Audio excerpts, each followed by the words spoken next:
And I think that's a totally different answer to most people would have expected you to come out with. And when I read that in the book, there was a bit of a light bulb moment for me because I was like, somebody else who thinks the same way I do. Hmm. Like, it shouldn't, like, it's almost like you give me permission to believe that that was all okay then. Like, I'm not just this weird person who thinks that this should be the case. Off people on LinkedIn, oh, look at my new Land Rover.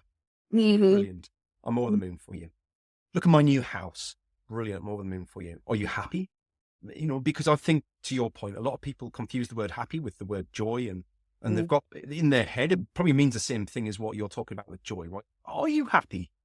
Hmm. Because your Land Rover might give you a bit of excitement, and it might be nice to drive around in it. I'm not going to say it's a negative thing, but ultimately, in a week's time, in a month's time, you're going to scuff the alloys on the side, you're going to curb it, you're Yeah. going to have a prang on the front, and like it's just going to be another car.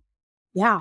Well, we But have a happiness baseline, and science actually talks about this. We have this baseline, right? That we can have that little spike of delight or whatever you want to call it, and then eventually it goes back down, and we end up being on this almost hamster wheel of chasing that next spike.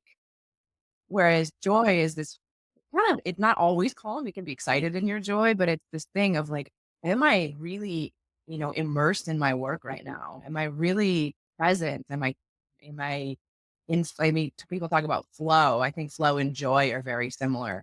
And yeah, you don't have to look outside of yourself for it. And it doesn't spike. It's kind of this endless well. And even if I'll ask your listeners, think back to the last time you really felt joyful in your day, and I imagine it felt steady rather than spike.